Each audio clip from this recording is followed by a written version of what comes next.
Hello everyone, welcome to this wonderful online crash course. तो आज का हमारा टॉपिक है ऑसिलेशन। ऑसिलेशन एक बहुत ही इम्पॉर्टेंट और हाई वेटेज चैप्टर माना जाता है for the JEE as well as for NEET, और साथ ही साथ बोर्ड एग्जाम में भी इससे अच्छे खासे क्वेश्चंस और बहुत ही लॉजिकल क्वेश्चन पूछे जाते हैं। So let us move to this wonderful topic called oscillation. Oscillations में सबसे पहला जो टॉपिक है हमारा, that is the types of motion. Motion कितने तरह के होते हैं वो थोड़ा जानते हैं, पहचानते हैं और समझते हैं। तो सबसे पहला मोशन है जिसको बोलते हैं periodic motion. What is the meaning of periodic? Periodic मतलब टाइम के साथ वो क्या कर रहा है, रिपीट कर रहा है मोशन। तो motion which repeats in a regular time interval, that type of motion is basically known as periodic motion. Example क्या है सर इसका? जैसे रोटेशन और रिवोल्यूशन ऑफ अर्थ। रोटेशन कहने का मतलब है अर्थ अपने एक्सिस के अबाउट रोटेट करता है। रिवोल्यूशन कहने का मतलब है अर्थ सन के अराउंड चारों तरफ चक्कर लगाता है। So we have the two scenario, और दोनों ही मोशन रिपीट होता है एक रेगुलर टाइम इंटरवल में, कुछ इस तरह से। So this is the scenario of revolution. अब ये सेंटर में कौन है सर? सेंटर में है सन, और अर्थ उसके चारों तरफ क्या कर रहा है, रिवॉल्व कर रहा है। तो अर्थ जो रिवॉल्व करता है 365 डेज में बेसिकली ये रिवॉल्व कर जाता है। इसका मतलब 365 डेज के बाद ये मोशन रिपीट होता है। तो रिपीटेशन इज इन 365 डेज। जितने टाइम में मोशन रिपीट होता है that time is known as time period. उसी तरह अर्थ रोटेट करता है खुद के एक्सिस के अबाउट। 24 आवर्स में एक कंप्लीट रोटेशन पूरा कर लेता है, और 24 आवर्स के बाद मोशन फिर से सेम तरह से रिपीट होना चालू हो जाता है। इसका मतलब 24 hours is nothing but the time period of rotation of earth about its own axis. तो ये जो है सारे मोशन, रोटेशन या फिर revolution of earth around the sun, these are the motion which repeats in a regular time interval. इसलिए ये क्या है, एक तरह का पीरियोडिक मोशन है। एक और एग्जांपल लेते हैं, जैसे ऑसिलेशन ऑफ पेंडुलम आपने देखा होगा कुछ इस तरह का। ओके, तो ऑसिलेशन ऑफ पेंडुलम यानी ये भी यदि फ्री स्पेस में कहीं मूव कर रहा है, इसको रोकने वाला कोई यदि रेसिस्टिव फोर्स या फिर हिंज रिएक्शन फोर्स नहीं लग रहा है, तो इसका ऑसिलेशन का एम्पलीट्यूड जो है वो कभी कम नहीं होने वाला है, और हमेशा के लिए ये सेम टाइम में रिपीट होता रहेगा। So this is also a type of periodic motion which is the oscillation of pendulum. इसके अलावा और भी बहुत सारे एग्जाम्पल्स हैं, एक एक करके इस चैप्टर में आगे आएगा। Next type of motion which we have that is the oscillatory motion. Oscillatory motion का डेफिनेशन क्या है? जैसे पीरियोडिक मोशन का डेफिनेशन है the motion which repeats in a regular time interval. Similarly the oscillatory motion is a motion which has the motion to and fro. To and fro मतलब इधर उधर just oscillate करता रहेगा एक particular point के about. कहने का मतलब है जिस पॉइंट से ये मान लेते हैं ये एक पॉइंट है, इसके इधर 2 सेंटीमीटर गया तो बाद में इधर भी 2 सेंटीमीटर जाने वाला है। यानी if we are considering the x equal to 0 to be the mean position, then x equal to +2 that will be the positive extreme, and x equal to -2 that will be the negative extreme. ये सारे terms आएंगे, घबराने की कोई जरूरत नहीं है। Example लेते हैं सर। तो first example is oscillation of pendulum, जो आपने अभी देखा कि ये कैसा मोशन है, to and fro. To and fro किस पॉइंट के अबाउट? अब भी जिस पॉइंट पे रेस्ट में है, यानी रेस्ट पॉइंट अब भी जो सिचुएशन है, this is the equilibrium point और the mean position. To and fro मतलब इस पॉइंट के अबाउट जितना आगे जाएगा उतना पीछे जाएगा।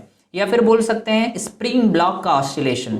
जैसे ये एक स्प्रिंग ब्लॉक सिस्टम है, इस ब्लॉक को मान लो हमने थोड़ा सा एक्सटेंड किया और छोड़ दिया, तो क्या होगा, ऑसिलेट करता रहेगा। तो these types of motion are known as oscillatory motion.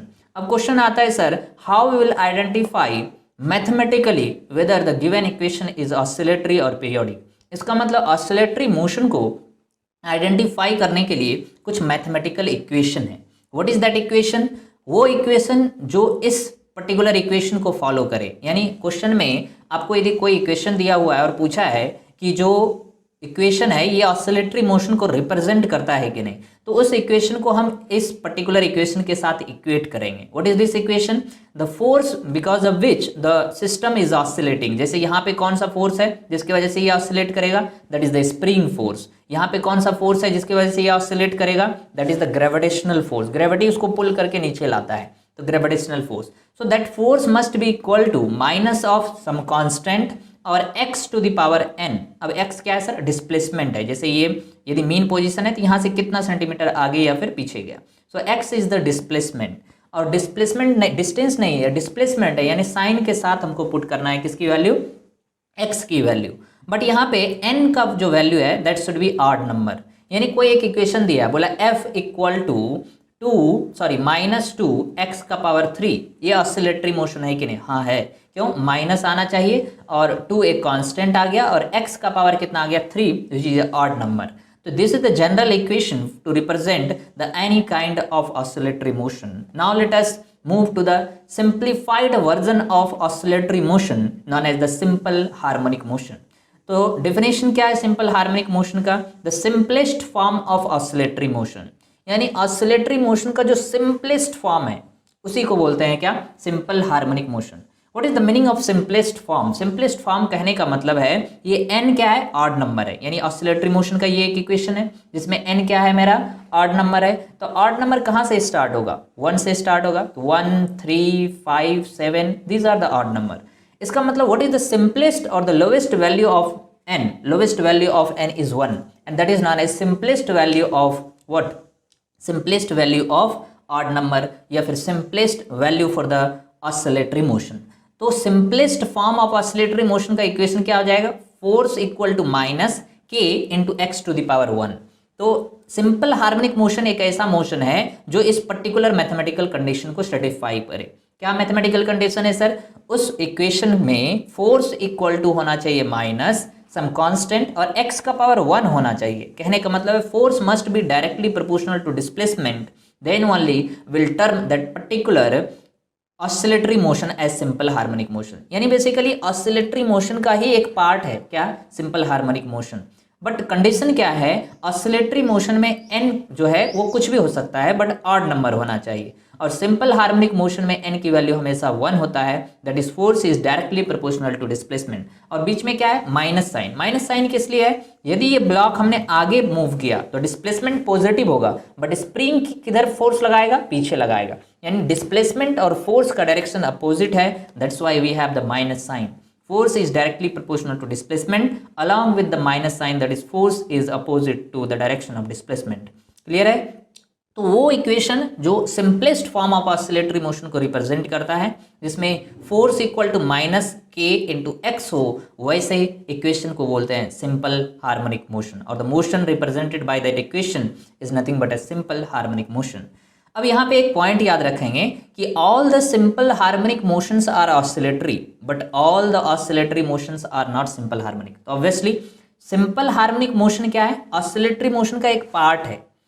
कौन सा पार्ट है सर, जब n की वैल्यू 1 हो गया तो जितने भी सिंपल हार्मोनिक मोशन है वो क्या है, एक तरह का ऑसिलेटरी है। बट जितना भी ऑसिलेटरी मोशन है उसमें n की वैल्यू कुछ भी हो सकता है, वो सिंपल हार्मोनिक नहीं भी हो सकता है। क्लियर है। So all the simple harmonic motion is a type of oscillatory but all the oscillatory motion is not a simple harmonic motion।